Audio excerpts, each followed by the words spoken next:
Hello students, good morning. आज हम कक्षा 5 की हिंदी व्याकरण उसका टॉपिक नंबर 8 और उपसर्ग, जिसको इंग्लिश में कहते हैं प्रीफिक्स, इसके बारे में पढ़ेंगे। तो आइए हम पढ़ते हैं, स्टार्ट करते हैं। उपसर्ग।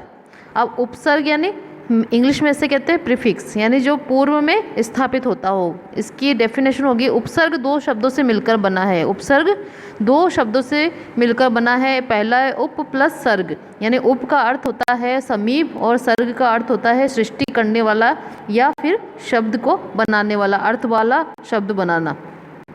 इस प्रकार उपसर्ग यानी प्रीफिक्स किसी शब्द से जुड़कर यानी जॉइंट ऑफ वर्ड नए अर्थ वाले शब्द का निर्माण करता है। यानी प्रीफिक्स क्या होता है, ये किसी शब्द के, ये वो शब्दांश होते हैं जो किसी शब्द के आगे लगकर उस शब्द के अर्थ को बदल देते हैं, उसका नया अर्थ बना देते हैं, उसे उपसर्ग कहते हैं। जैसे कि एग्जाम्पल है आपके उप प्लस कार बराबर उपकार। अब उप और कार को जोड़ दिए तो क्या हो गया, उपकार। तो उप इसमें क्या है, उपसर्ग है। और आ प्लस गमन, आगमन, यानी आ क्या है इसमें, उपसर्ग है। आ प्लस गमन, आगमन यानी आना। वी प्लस नाश और बराबर क्या हो गया, विनाश, यानी वी इसमें क्या है, उपसर्ग है। तो इसी तरह से बहुत सारे शब्द होते हैं जो कि उपसर्गों से मिलकर बने होते हैं और उपसर्ग को हटा देने से या लगा देने से उस शब्द का नया अर्थ निकलता है। अब दिए गए उदाहरण यानी एग्जाम्पल्स में से उपसर्ग उप, आ और वी के मिलने पर नए अर्थ वाले शब्दों का निर्माण हुआ है। अब जैसा कि आप सभी ने देखा कि यहाँ पर उप, आ और वी, इनको हमने कार, गमन और नाश से जोड़ दिया तो क्या हो गया, उनके नए ही अर्थ निकल गए। अब यहाँ पर एक लिस्ट दी हुई आपको उपसर्ग की, यानी उपसर्ग के नाम है इसमें अ, आ, अन, अनु, अप, उप, नी, निर, निश, दुर और दुष। ये क्या है, उपसर्ग के नाम है सारे। और शब्द है इधर अजर, अमर, अथा, इनसे बहुत सारे शब्द बन सकते हैं अलग अलग तरह से। तो इसके अलावा भी बहुत सारे उपसर्ग होते हैं, लेकिन आपकी क्लास के लिए यही इंपॉर्टेंट है, तो पहले इनको देखते हैं। तो चलिए आइए, निम्नलिखित उपसर्गों से बनाए गए शब्दों को ध्यानपूर्वक पढ़िए तथा समझिए। तो इसमें उपसर्ग यानी पहला जो है आ उपसर्ग है, उससे क्या क्या बने हुए शब्द देखो, अजर, अमर, अतः, अमूर्त, अज्ञान। और दूसरा है आ को जोड़कर क्या क्या नए शब्द बने, आजीवन, आगमन, आजन्म, आदान। और अन को जोड़कर बना है अनपढ़, अनजान, अनगिनत, अनबन। और भी इस तरह से बहुत सारे नए शब्द बन सकते हैं। और अनु को जोड़कर बने हैं अनुज, अनुगमन, अनुकरण, अनुराग। और अप को जोड़कर बना है इसमें अपयश, अपमान, अपशब्द और अपहरण। और उप को जोड़ने से बना है उपग्रह, उपप्रधान, उपदेश, उपकार।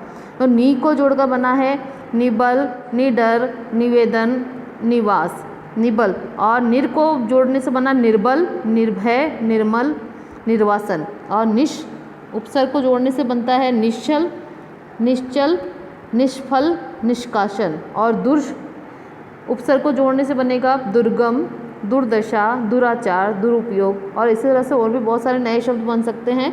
और दुस को जोड़कर बनेगा दुष्कर्म, दुष्कर, दुस्साहस, दुष्प्रचार।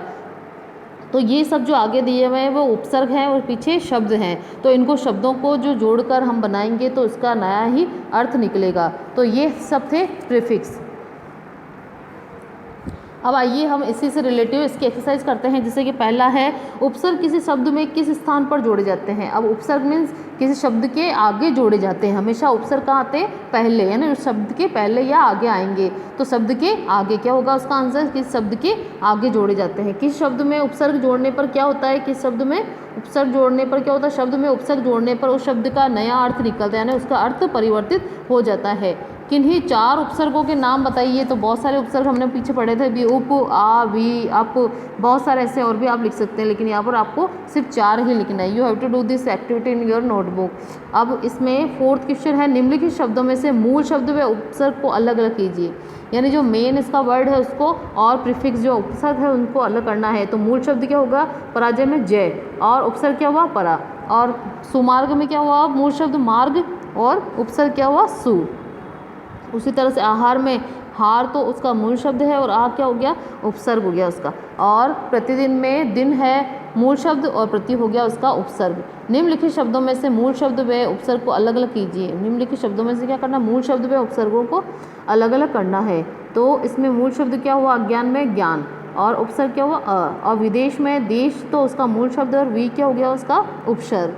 और अपमान में क्या हुआ, मान तो क्या है मूल शब्द और अप क्या हो गया उसका उपसर्ग हो गया। अब प्रचार में प्र तो है उपसर्ग और चार क्या हो गया उसका मूल शब्द। अब इसी तरह से सेम यही क्वेश्चन वापस है, निम्नलिखित शब्दों में से मूल शब्द उपसर्ग को अलग कीजिए, इसमें भी सेम है।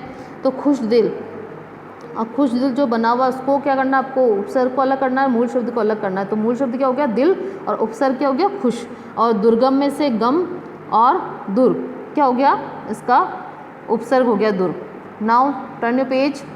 अब दुस्साहस, इसी के अंदर जुड़ा हुआ है दुस्साहस। तो साहस तो क्या हो गया उसका मूल शब्द और दुस क्या हो गया उसका उपसर्ग। और पराजय में परा तो उपसर्ग हो गया और जय क्या हो गया उसका मूल शब्द हो गया। अब शब्द के पहले दुर जोड़कर नए शब्द बनाओ। तो अब ये भी आपको एक्टिविटी नोटबुक में खुद करना है, लिखना है इनको जोड़कर इसी तरह से सेम पैटर्न से प्लस लगाकर बीच में दुर प्लस मति तो क्या हो गया दुर्मति। उसी तरह से आपको दुर प्लस जन तो दुर्जन, और दुर प्लस बल तो दुर्बल, और दुर प्लस गम दुर्गम, दुर प्लस लब दुर्लभ। इस तरह से आपको ये पूरी एक्टिविटी को कंप्लीट करना है। अब नीचे दिए गए शब्दों के आगे अ जोड़कर नए शब्द बनाने हैं। अब इसमें क्या करना है, सत्य से पहले क्या करना है आपको अ लगाना है, न्याय के पहले अ लगाना है, नाथ के पहले अ लगाना है, असंभव के पहले अ लगाना है। तो आपको इस तरह से लिखना है अ प्लस सत्य बराबर असत्य। इस तरह से आपको पूरी एक्टिविटी को करना है। अ प्लस नाथ बराबर अनाथ, अ प्लस न्याय बराबर अन्याय, अ प्लस संभव बराबर असंभव। अब है 9th क्वेश्चन है, नीचे दिए गए शब्दों के आगे निर उपसर्ग लगाकर नए शब्द बनाओ। अब आपको क्या करना है, ये जो नए शब्द बनाने हैं निर उपसर्ग उसके अंदर जोड़ना है। तो निर प्लस अपराध क्या हो गया निरपराध, और उसी तरह से निर प्लस आधार हो जाएगा तो निराधार हो जाएगा। क्या बन जाएगा नया शब्द निराधार। निर प्लस आश्रय निराश्रय, निर प्लस अक्षर तो निरक्षर। अब 10 वाला क्वेश्चन है आपका, नीचे दिए गए शब्दों के आगे अन जोड़कर नए शब्द बनाने। तो आपको इन शब्दों के आगे अन जोड़ना है। अन प्लस आचार अनाचार, अन प्लस उपयोगी बराबर अनुपयोगी, अन प्लस आवश्यक अनावश्यक, अन प्लस इच्छा अनिच्छा। तो इस तरह से उसकी मात्रा उसमें लग जाएगी, उसके जो उपसर्ग होगा उसमें उसकी मात्रा को जोड़ दिया जाएगा। अब सहाय शब्द के आगे अ जोड़ने से असहाय बनता है। तो इसी तरह नीचे दिए गए शब्दों के आगे अ जोड़कर नए शब्द बनाने बहुत इजी है। पार के आगे अ जुड़ेगा तो क्या हो जाएगा अपार, और नाथ के आगे अ जुड़ेगा तो अनाथ, असहनीय के आगे अ जुड़ेगा तो असहनीय, कारण के आगे अ जुड़ेगा तो अकारण, और समर्थ के आगे अ जुड़ेगा तो असमर्थ, प्रसन्न के आगे अ जुड़ेगा तो अप्रसन्न। बहुत ही ईजी है और ये सारे आपकी एक्टिविटी अपनी नोटबुक में इसको अच्छी राइटिंग में लिखना है। अब 12 क्वेश्चन है, निम्नलिखित उपसर्गों में से दो दो शब्द बनाइए। अब क्या करना है इसको, ये जो सब आपको उपसर्ग दिए गए हैं इनसे आपको दो दो शब्द बनाने हैं। जैसे कि औ से क्या हो गया अवतरण अवतार, अध पका अधमरा, आ से आचार आघात, पर से परदेश परलोक, स्व से स्वदेश स्वतंत्र। निम्नलिखित में से कौन सा शब्द परा उपसर्ग से नहीं बना है। अब इसमें से आपको चूज करना है।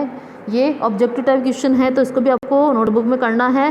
पहला क्या होगा इसका आंसर, कौन सा परा शब्द से जुड़ा है ये उपसर्ग बना है,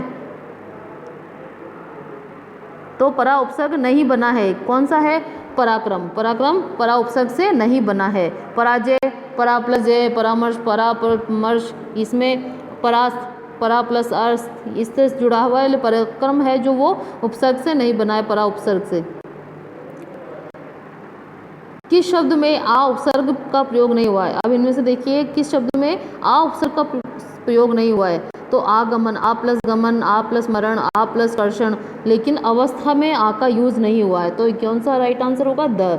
पराजय शब्द में उपसर्ग है, कौन सा है पराजय शब्द में, प्र नहीं है, परि नहीं है, निर नहीं है, परा है। क्या है परा प्लस जय पराजय। नीचे दिखे गए शब्दों में से सही उपसर्ग वाले शब्दों को चुनिए। अब अपयश, अपयश में कौन सा जुड़ा है अप, जो पूरा वाला अप है पहले आ वाला, ये इसका सही आंसर है। अतिरिक्त में कौन सा जुड़ा है अति, और कुपुत्र में कु यानी ब वाला, और बदसूरत में द वाला बद वाला। और निम्नलिखित उपसर्गों से बने सही शब्द विकल्पों से चुनिए। अब 17 नंबर का क्वेश्चन है, उसमें से उत, तो उत से क्या बना है उत्कर्ष, क्या होगा इसका सही आंसर ब। और कु से क्या बना है कुपुत्र, और ना से क्या बना है नालायक,